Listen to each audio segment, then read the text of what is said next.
Family welcome है आपका फिर से मेरे एक और रिएक्शन वीडियो पर। तो कल शाम को आया था सपना का वीडियो और हम लोग वेट भी कर रहे थे क्योंकि हद हो रही थी। और उसने अपने टाइटल थंबनेल में भी लिखा है कि किसी ने पूरी हद कर दी है उसको परेशान करने की। बात हो रही है मिस्टर पड़ोसी की।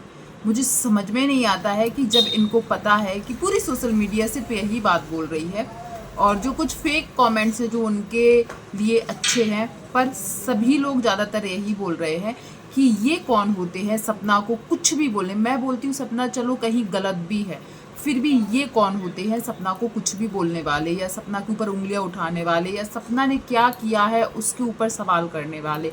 सपना ने तो कभी हक नहीं दिया है कि तुम मेरे बारे में पूछो, मेरे बारे में बोलो, फिर भी ये मुंह उठा के डेली चले आते हैं और इतने कॉन्फिडेंस से बोलते हैं। और मुझे तो लगता है कैमरे के सामने ज़रूर अंकल आंटी कोई ना कोई ज़रूर बैठा रहता है, नहीं तो उनके पास वो प्रूफ, वो जो कॉपीज़ होती हैं कंप्लेन जो की है उन सब की कहाँ से आती है। ऐसा नहीं है कि अंकल को नहीं पता है और ये वीडियोस बना रहे हैं।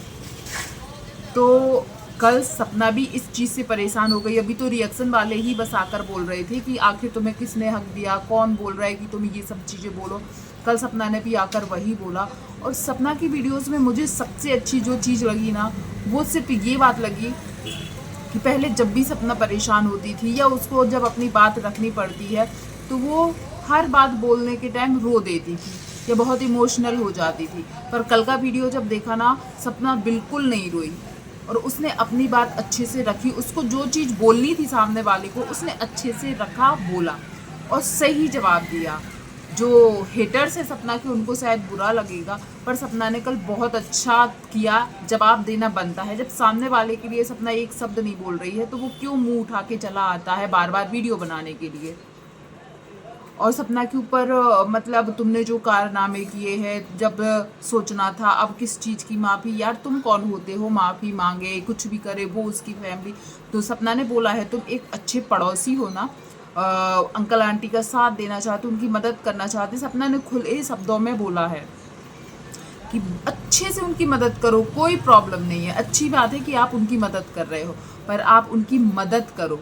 ये नहीं कि जो चीज़ वो नहीं बोल रहे हैं वो चीज़ तुम बोलने आ, वो भी सपना के लिए। सपना ने तुम्हें हक नहीं दिया है और ना सपना ने तुम्हारा नाम लिया है कहीं, ना तुम्हारे लिए कुछ बोला है। और जब तुम आगे से वीडियो बनाओगे तो रिप्लाई देना बनता है। फिर वही केस वाली बात, जो बात परसों वाली वीडियो में बोली थी वही फिर कल वाली वीडियो में बोली है, वही चीज़। इनको कोई मतलब नहीं है। यदि ये इतने अच्छे पड़ोसी थे तो सपना ने बोला है कि यदि ये इतने अच्छे पड़ोसी थे तो जब हम लोगों के घर में लड़ाई झगड़ा चिल्लाने की आवाज़ आती थी, इनके घर से सब कुछ सुनाई देता था, उस टाइम ये अपने अच्छे पड़ोसी होने का फ़र्ज़ क्यों नहीं निभाते थे? क्यों नहीं आते थे बोलने कि क्यों, कहाँ से आवाज़ आ रही है, बहू को कौन सी प्रॉब्लम हो रही है, ये सब चीज़ें करने क्यों नहीं जाते थे? जब ये इतने अच्छे पड़ोसी हैं जो बोल रहे हैं हम लोग पड़ोसी हैं, हम लोग तो हमेशा बनाएंगे। पड़ोसी सिर्फ अंकल जी के लिए वीडियो बनाने के लिए हैं सिर्फ क्या? जब एक औरत को वहाँ पर परेशान किया जाता था, चिल्लाने तक की आवाज़ आती थी, सपना ने बोला है घर से घर जुड़ा हुआ है, हर चीज़ इनके घर तक आवाज़ जाती थी। उस समय कान लगा के सिर्फ सुनते थे, मदद करने का भी नहीं आते थे। आज वीडियो छापने के लिए मदद करने आते हैं। और वो भी वीडियो छुपवाने का एक रीज़न भी है। मैंने जैसे कि अपनी पिछली वीडियो में भी बताया है कि अंकल जी की असली इमेज दिख जाती है जब वो बात करते हैं, वो ना दिखे इसलिए शायद पड़ोसी का सहारा लेना पड़ता है। क्यों, अंशु का चैनल नहीं है घर पे? यदि अंकल को अपना पक्ष रखना ही है तो वो खुद के चैनल पर क्यों नहीं रखते हैं, अंशु के चैनल पर क्यों नहीं रखते हैं? यही बात सपना ने भी बोली है, यही बात रिएक्शन चैनल वाले भी बोल रहे हैं कि अंकल को जब उन्होंने अपने पक्ष या अपना बचाव करने के लिए जो कुछ भी लीगल एक्शन लिया है, जब उसमें कोई गलती नहीं है, उनको उस चीज़ का कोई पछतावा नहीं है, तो वो चीज़ अपने चैनल पर भी बता सकते हैं। उनके घर में अब चैनल है और अच्छा खासा पड़ोसी से बड़ा चैनल है। ऐसा नहीं है कि चलो भाई उनका चैनल नहीं चलता है, अच्छा खासा चैनल है। तो फिर क्या रीज़न हो सकता है, अंकल क्यों नहीं आते हैं? सपना को पागल करार कर दिया है। सपना को बताया गया है, सपना ने बताया कि उसको पागल बना दिया गया है कि वो पागल है। तो सच बताऊं, पागल तो वो थी क्योंकि आप लोगों के साथ रह रही थी, आप लोगों की हर चीज़ जानती थी, फिर भी उसने शायद कभी कोशिश नहीं की आप लोगों को बदनाम करने की। अब मजबूर किया जा रहा है तब वो बातें ला रही है। नहीं तो उसको सब कुछ पता था। उसने बोला ना कि मैं तो पागल सच में थी। तभी तो एक हस्बैंड के जाने के बाद, दूसरी शादी होने के बाद भी आज तक उसके आधार कार्ड पर उसके किसी भी पति का नाम, ना सूरज का ना राजवीर का, किसी का नाम नहीं है। आज भी उसके पापा का नाम है।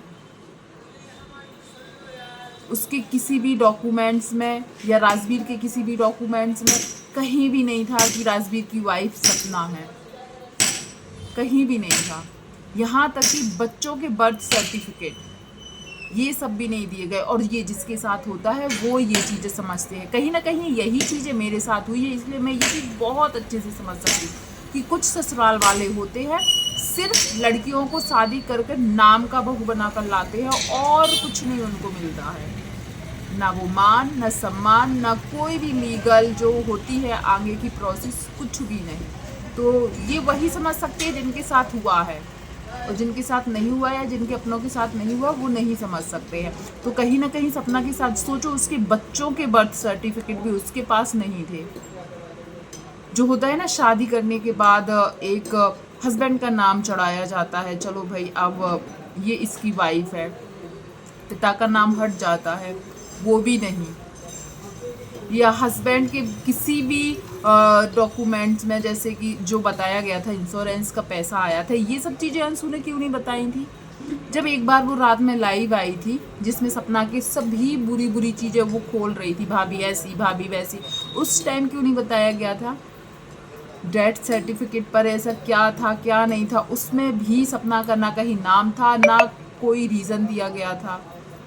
तो वो अपने पति की इतनी बड़ी बड़ी चीज़ों को इग्नोर कर कर बैठी है। क्योंकि देखो कितना ही कुछ करो, अंकल आंटी ने अपना बेटा खोया है, इस बात के लिए सभी उनसे सिंपैथी रखते हैं, सहानुभूति भी देते हैं। पर एक बात ये भी सच है कि अंकल आंटी की जितनी लाइफ थी शायद अच्छे से निकली है, और ज़िंदगी का एक बहुत लंबा सफ़र वो तय कर चुके हैं। पर सपना के आगे एक पहाड़ जैसी लाइफ पड़ी हुई है। तो सपना को दुख नहीं होता क्या राजवीर के जाने का या सूरज के जाने का? फिर भी दिखाया जाता है कि अरे उसको तो मज़ा आ रहा है, उसको तो मज़ा आ रहा है, वो तो अपनी लाइफ एंजॉय कर रही है। यदि वो रोती धोती रहे तो इन लोगों को ज़्यादा मज़ा आता है। और ये लोग पूरी कोशिश भी कर रहे हैं कि वो हमेशा रोती धोती रहे, टेंशन में रहे। थोड़ी सी शर्म कर लीजिए अंकल। जो दो बच्चियां हैं ना, यदि आप एक समझदार सुलझे हुए इंसान होते ना, तो आपको ये लगता है कि मेरे दो बच्चे नहीं हैं, उनकी ये बेटियां हैं, इनको अच्छा लाइफ देने की हम कोशिश करें, जितनी कोशिश हो सके उनको एक अच्छी लाइफ दे। पर आप उनको जो अच्छी लाइफ दे रही है ना आपकी बहू, आप और उसको परेशान कर रहे हो। जब वो खुद परेशान रहेगी तो आपकी पोतियों को कैसी ही लाइफ देगी वो?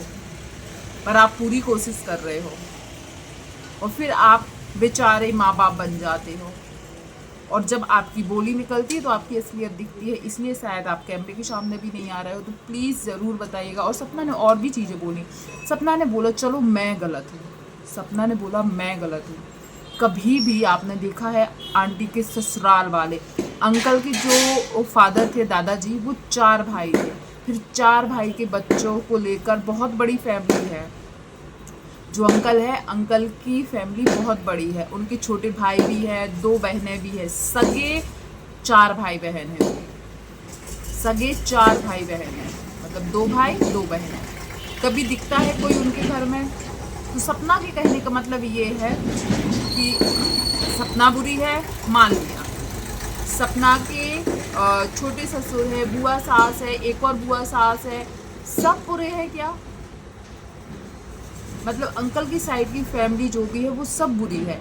सपना के मायके पक्ष के जो लोग हैं सब बुरे हैं। सिर्फ अच्छे कौन है? आंटी के मायके वाले, जो आज भी उनके साथ है और दिखते हैं। तो आप लोग भी ये चीज़ ज़रूर बताइएगा कि सपना जो बोलती है, जैसे सपना को बोला जाता है, जैसे सपना ने बोला, जैसे मुझे बोला जाता है कि मेरी दोस्त बुरी है, अंशु बुरी है, सास ससुर बुरे हैं, तो वैसे ही सपना ने बोला है। तो क्या अंकल की फैमिली सब बुरी है, उनके भाई, उनकी बहन, मैं, मेरे मायके वाले सब बुरे हैं, और आंटी के जो मायके वाले वो सब अच्छे हैं?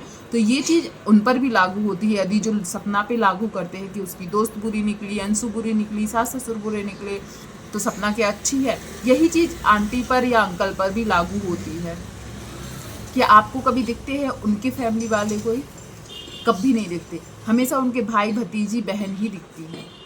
और दिखते बहुत अच्छी बात है, दिखे, हम तो बोलते हैं सबको साथ लेकर चलो, पर जो आपके खून के रिश्ते हैं, जो जो आपके बच्चे अब नहीं रहे, उनकी 2 बेटियां हैं, उनको आपने दर दर भटकने के लिए छोड़ दिया, कोई फर्ज नहीं निभा रहे। ये देख करके आपके बेटों को सच में सुकून मिल रहा होगा। यदि आप चाहते ना अंकल, तो सच में उनको बहुत अच्छी लाइफ दे सकते थे, पास में रख सकते थे। और सबसे बड़ी चीज़, बाप का प्यार नहीं मिला, दादा दादी का प्यार मिलता ना, तो उन बच्चों को एक आशीर्वाद, मतलब बहुत अच्छा ही उनका बचपन निकलता। आज लोग बोलते वो गांव जाती है सपना, तो वो क्या करे, सिर्फ माँ का प्यार। बच्चों का बचपना जो होता है ना, थोड़ा सा ऐसा माहौल मिले, फैमिली माहौल, नाना नानी मामा मामी और भी उसके जो फैमिली वाले हैं उनका प्यार मिले, शायद इसीलिए सपना जाती है गांव में। और लोगों को वो भी रास नहीं आता है, वो भी दिखता है। तो सपना ने बात तो सही बोली है। और रही सपना की एक जेठानी है, वो भी बताती है, चलो सपना बुरी है, सपना की मायके पक्ष की फैमिली बुरी है, उनकी जो जेठानी है उनके साथ भी सेम यही प्रोसेस चल रहा है, सेम यही। मतलब वो भी अपने ससुराल में, मतलब सास ससुर हस्बैंड के साथ नहीं रह पाते, उनके हस्बैंड तो जिंदा हैं, उनके हस्बैंड जिंदा हैं, फिर भी उनको नहीं रखा जाता, उनको परेशान किया जाता था, और अब उनके ऊपर भी केस चल रहा है। तो मतलब इस फैमिली में जो भी बाहर का आता है सब बुरे आते हैं। यदि आप लोग सपना के ऊपर यही सवाल उठाते हो तो ये बात तो उठती है। और जबकि वो जेठानी जो है वो बहुत अच्छे से आती है और हमेशा सपना का पक्ष लेती है और बोलती है कि सपना के साथ जो कुछ भी हुआ है ना, वो अच्छे से समझ सकती, क्योंकि वही सब कुछ उनके साथ भी हुआ है। और वो अब स्ट्रांग हो गई है, बहुत स्ट्रांग हो गई है, इसलिए वो सपना को समझाती। हाँ, कुछ 1 साल पहले कुछ प्रॉब्लम हुई थी, वो भी अंकल के वजह से हुई थी, तब उन्होंने सपना के खिलाफ कुछ बोला था, पर आज उनको उस बात को लेकर भी गिल्ट होता है। तो मेरा यही कहने का मतलब है कि जो कुछ भी होता है सब में सपना की गलती है, ठीक है, अंकल की कहीं गलती नहीं है, आंटी की कहीं गलती नहीं है। अंकल आंटी ने अपने बचाव के लिए यदि केस किया था तो शायद उसको बोलने में उनको शर्म नहीं आनी चाहिए। वो खुद आकर इस चीज़ को क्लियर कर सकते हैं कि मैंने इसलिए किया है, मुझे कोई पछतावा नहीं है। पर अभी तक, आज लगभग 3 से चौथा दिन हो गया है आज, पर अभी तक अंकल आंटी नहीं आए हैं। यहाँ तक कि पड़ोसी बस का वीडियो आ रहा है, तो किस बात की शर्म लग रही है उनको। उन्होंने केस किया, अपने बचाव के लिए किया, वो बड़े इज्जत वाली बात कर रहे थे, इससे तो उनकी इज्जत वापस आ गई होगी, बहुत मान सम्मान, बहुत गर्व महसूस हो रहा होगा। तो फिर कैमरे के सामने आने में किस चीज़ की बुराई लग रही है, किस चीज़ की शर्म लग रही है उनको, जो पड़ोसी को बिठाना पड़ रहा है। और इतना हक देते ही क्यों है पड़ोसी को अपने घर। हम बोलते हैं कितनी ही लड़ाई झगड़ा कुछ भी हो रहा हो आपका आपकी बहू से, लेकिन फिर भी वो आज भी आपके घर की बहू है। आपके जो बेटे इस दुनिया में नहीं है उनकी पत्नी है, भले ही वो विधवा पत्नी रहे है। आज आपका फ़र्ज़ बनता है कि उसके लिए शायद बाहर वाला कोई आके ना बोले, पर शायद आप ही हक दे रहे हो, क्योंकि आपकी इजाज़त के बगैर कोई किसी के लिए इतना नहीं बोल सकता है। और इस बात पे सपना ने कड़ी अच्छे तरीके से जवाब दिया है और बहुत अच्छा किया, जवाब देना बनता है। सच में उसने बहुत परेशान करके रखा है, कोई हक नहीं बनता उसको किसी की बहू बेटी के बारे में इतना सब कुछ बोलने का। बहुत कुछ सपना ने बोला है कि ये भी तो गए थे राजवीर की डेथ के टाइम, गांव गए थे, इन्होंने बोला कि तब क्यों नहीं की कंप्लेन जब राजवीर की डेथ हुई। सब एक पत्नी जिसका एक पति ऑलरेडी पहले उसके साथ इतना बड़ा हादसा हो चुका था, दूसरी शादी होने के बाद 1 साल बाद फिर हुआ, क्या वो इस कंडीशन में होगी कि वो अपने पति की कंप्लेन करने के लिए जाए। और उस टाइम तक उसको नहीं पता था कि उसके ससुराल वाले ऐसा कुछ करेंगे उसके साथ। उसको यही लगता था जो कुछ करेंगे ससुराल वाले सोच समझ के सब कुछ सही ही करेंगे। उसको इतना नहीं पता होगा कि अरे भविष्य में मेरे साथ ऐसा होगा, मेरे ऊपर उंगली उठाई जाएगी। ससुर थे, सास थी और उनकी पूरी फैमिली थी, जो मामा आमा मौसा जो भी है वो सब थे। उन सबको छोड़कर सपना क्या ही कर सकती थी। और उसकी कंडीशन क्या इतनी नॉर्मल थी, 2 दिन तक उसको होश नहीं आया था। ये बात खुद अंशु ने एक बार बताई थी कि भाभी बेहोश हो जाती थी। तो फिर कैसे ये पड़ोसी आके बोलता है। किसी ने बोला कि सपना के पिता क्यों नहीं करते, सपना के पापा कभी अपनी बेटी के लिए बोलने नहीं आए। जैसे अंकल पड़ोसी अड़ोसी सबको बिठा देते बोलने के लिए, सपना के मायके में क्या चैनल की कमी है। सपना की भाई बनाती, सपना की एक बहन भी बनाती है वीडियो, सपना की मम्मी भी वीडियोस बनाती है, पर कभी किसी ने भी आकर ऑन कैमरा सपना के ससुराल वालों के लिए कुछ बुरा बोला? कभी नहीं बोला। और ये लोग कैसे बोलते हैं सपना के पापा नहीं कर सकते हैं क्या? कि कभी सपना के मायके वालों को इन लोगों ने कुछ समझा था, कभी उनको बोलने का मौका तक नहीं देते थे, उनके सामने ही उनकी बेटी को इतना परेशान करके रखे थे। फिर भी जब सपना की मम्मी सपना के ससुराल गई थी सपना से मिलने, चुपचाप रोते हुए आ गई थी। तो फिर जो लोग ये बोल रहे हैं ना, और सबसे ज़्यादा बात तो ये है पड़ोसी जी, आपकी भी घर में बहन बेटी है, प्लीज़ आपको पता है कि सपना के साथ बुरा हुआ है, फिर भी आप वीडियोस बनाने के चक्कर में या अंकल की नज़रों में अच्छा बनने के चक्कर में ये सब कर रहे हैं। नहीं तो कहीं ना कहीं आपको भी पता है सपना के साथ गलत हुआ है, वो नहीं होना चाहिए था। और सपना कोई शौक से घर छोड़कर नहीं निकली, राजवीर के जाने के बाद भी 1 साल से ज़्यादा वहाँ पर रुकी है। जब बहुत ज़्यादा हद हो गई तब वो घर छोड़कर आई है। और सपना ने जो भी जवाब दिए, प्लीज़ आप लोग भी कमेंट करके बताइएगा कि आप लोगों को वो चीज़ कैसी लगी, क्योंकि जवाब देना बनता है। जब सामने वाला बिन पैंदी का लोटा होकर या कभी भी मुंह उठाकर चला आएगा कुछ भी बोलने के लिए, तो जवाब देना बनता है। और बहुत अच्छा थंबनेल में फ़ोटो लगाया है, उनके जो मुखड़े के ऊपर जोकर का लगाया है ना, बिल्कुल परफेक्ट बनता है। मैं भी वही करूँगी अभी। तो प्लीज़ ज़रूर बताइएगा सपना ने जो कुछ बोला वो आपको कहाँ तक सही लगा, और पड़ोसी जो कर रहे हैं वो आपको कहाँ तक सही लग रहा है। प्लीज़ ज़रूर कमेंट कीजिएगा। वीडियो पर पहली बार आए हैं तो वीडियो को लाइक शेयर कीजिएगा, चैनल को सब्सक्राइब कीजिएगा। थैंक यू सो मच जो भी यहाँ तक बना रहा। धन्यवाद।